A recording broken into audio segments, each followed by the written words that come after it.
Rebecca Mitchell a consacré toute sa vie professionnelle à l'enseignement.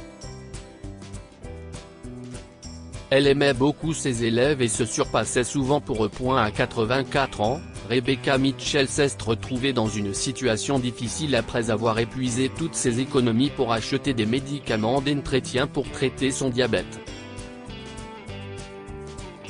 Elle avait du mal à joindre les deux bouts et utilisait ce qui lui restait de sa pension pour payer ses factures et son épicerie. Rebecca a consacré sa vie à l'enseignement et a pris sa retraite à l'âge de 79 ans, car elle ne pouvait pas se défaire de sa passion. Elle aimait être entourée d'enfants, même si elle ne pouvait pas en avoir elle-même. C'est pour cette raison que son mari, Richard, l'a quittée alors qu'il avait la trentaine.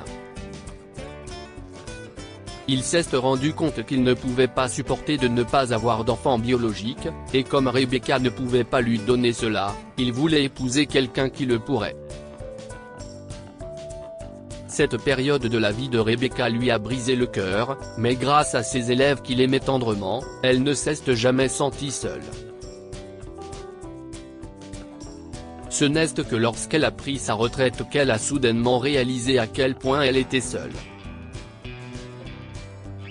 Sans ses élèves et ses collègues, Rebecca passait tous ses jours seule et sans personne à qui parler, alors elle essayait de s'occuper tout au long de la journée.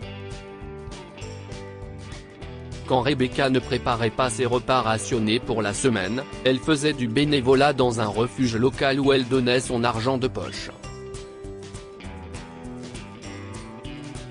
Lorsque les prix ont commencé à augmenter, elle ne pouvait plus se permettre de donner de l'argent, alors elle consacrait un peu de temps au refuge tous les 2 jours.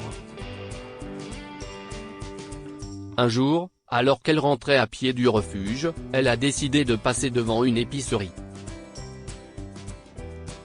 Il ne lui restait que $10 à dépenser pour les 7 derniers jours du mois, ce qui était généralement suffisant pour acheter de la viande et des légumes. Lorsqu'elle est arrivée au magasin, elle a constaté une forte augmentation du coût de la viande. Il n'y avait aucun paquet de viande à moins de $8, ce qui signifiait qu'elle ne pourrait pas acheter d'autres ingrédients et ses autres besoins de base. Lorsqu'elle est arrivée à la caisse, Rebecca n'a pu acheter qu'une boîte de viande transformée, un paquet de légumes mélangés et 4 jours de médicaments. Bonjour Rebecca, comment allez-vous aujourd'hui ? Lui demande la caissière après avoir posé les marchandises sur le comptoir. Rebecca fronce les sourcils. Pas très bien, ma chère. Tout est si cher maintenant. Si tout ce que je peux avoir pour $10, a-t-elle soupiré. Je ne sais pas comment je vais pouvoir tenir une semaine avec ça. La caissière a eu pitié de la vieille dame, admettant qu'en raison de l'état de l'économie du pays, les prix des produits de première nécessité ont augmenté. Bien qu'elle ne puisse pas accorder de réduction à Rebecca, elle lui remet des bons d'achat à utiliser lors de sa prochaine visite. En déballant ses provisions, Rebecca se rend compte que ce qu'elle a acheté ne lui durera que 3 jours. Après cela, elle devra trouver des moyens de se nourrir. En effet, après 3 jours, Rebecca n'avait plus rien à manger. Elle a fait le tour de la ville, à la recherche de programmes d'alimentation qu'elle pourrait rejoindre, mais il n'y en avait pas. Après avoir marché un peu, elle a remarqué un luxueux restaurant gastronomique avec une petite benne à l'arrière. Elle a décidé de regarder dans la benne pour voir si elle pouvait y trouver de la nourriture comestible. En regardant dans la poubelle, le propriétaire du restaurant l'a remarqué et s'est approché d'elle. Rebecca l'a vu et ses yeux se sont agrandis d'horreur. Elle s'est enfuie en portant une boîte à emporter avec des restes de nourriture. Cette nuit-là, Rebecca n'a pu s'empêcher de pleurer jusqu'à s'endormir. « Je n'aurais pas dû arrêter d'enseigner, a-t-elle pleuré. Elle a réalisé que sa vie avait rapidement pris un mauvais tournant lorsqu'elle a pris sa retraite, et que tout ce qu'elle voulait maintenant, c'était retrouver son ancienne vie. Le lendemain, Rebecca était assise sur son porche, un verre d'eau à la main, lorsqu'elle a remarqué qu'une luxueuse Rolls-Royce s'arrêtait devant sa maison. Qui cela peut-il être ? Se demande-t-elle. Avant qu'elle ne le sache, un homme est sorti de la voiture. Rebecca le reconnaît instantanément, de la même façon que la veille, CIST, le propriétaire du restaurant, son ancien élève. Bonjour, Madame Mitchell, salue l'homme en souriant. Avez-vous un peu de temps à consacrer à votre ancien élève aujourd'hui ? A-t-il demandé. Oh, Patrick, soupire Rebecca. J'aurais aimé que tu ne me vois pas dans un si mauvais état. Quand je t'ai vu hier, j'ai eu tellement honte que je me suis enfui, a-t-elle admis. L'homme a secoué la tête. Vous n'avez pas à avoir honte en ma présence, Madame Mitchell. Ne suis-je pas votre élève préféré ? Lui demanda-t-il, essayant de détendre l'atmosphère. Pourriez-vous s'il vous plaît mettre une belle robe pour moi ? Il y a un endroit où j'aimerais vous emmener. Rebecca a hésité. Elle ne voulait pas que ses élèves sachent qu'elle avait des difficultés. Cependant, Patrick a soudainement dit, entendre cela a réchauffé le cœur de Rebecca. Elle n'avait pas réalisé l'impact qu'elle avait sur ses anciens élèves. Elle décide de s'habiller et, après quelques minutes, accepte de monter dans la voiture avec Patrick. Patrick a emmené Rebecca dans son restaurant, où il lui a servi un bon repas.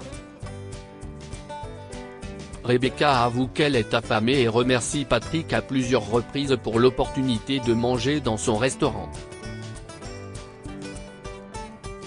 Mais CIST Patrick qui avait le plus à remercier. Grâce à toi, j'ai parié sur moi-même et je n'ai pas abandonné mes rêves, a-t-il dit à Rebecca. Vous avez toujours été une seconde maman pour moi qui m'a encouragé à bien faire. Les autres enseignants ont toujours pensé que je ne faisais rien de bien, mais vous étiez différente. Rebecca n'a pas pu s'empêcher de pleurer. Elle a dit à Patrick que des élèves comme lui étaient la raison pour laquelle elle avait du mal à laisser tomber son travail d'enseignante. Après leur repas, Patrick a promis à Rebecca qu'elle n'avait plus à se soucier de la nourriture et de ses autres besoins fondamentaux. Il lui a dit d'utiliser l'argent de sa pension pour acheter ses médicaments et qu'il la soutiendrait pour le reste de ses besoins. Lorsque Rebecca lui a demandé pourquoi Patrick faisait cela pour elle, il lui a répondu, « Vous avez tant donné pour des élèves comme moi. Il n'est que juste que nous vous donnions le même amour et la même attention. » Que pouvons-nous apprendre de cette histoire ? Nous ne devrions jamais oublier ceux qui nous ont un jour aidés. Patrick n'a jamais oublié l'impact de Rebecca sur sa vie d'élève. Lorsqu'il a réalisé que Rebecca avait besoin d'aide, il n'a pas hésité à venir à son secours. Les enseignants sont des héros méconnus dans la vie de leurs élèves et méritent d'être reconnus. Les enseignants jouent un rôle important dans le développement de la vie de leurs élèves. En raison de l'impact qu'ils ont, ils méritent d'être respectés et reconnus, même après s'être séparés de leurs élèves. Partagez cette histoire avec vos amis. Elle pourrait égayer leur journée et les inspirer. Si vous avez aimé cette histoire, découvrez celle d'une pauvre enseignante qui est renvoyée de l'école. Quelques heures plus tard, un SUV la récupère et l'emmène dans un jet privé. Cette histoire est inspirée de la vie quotidienne de nos lecteurs et rédigée par un écrivain professionnel. Toute ressemblance avec des noms ou des lieux réels est une pure coïncidence. Toutes les images sont uniquement destinées à l'illustration. Partagez votre histoire avec nous. Elle changera peut-être la vie de quelqu'un. Si vous souhaitez partager votre histoire, veuillez l'envoyer à info@amomama.com.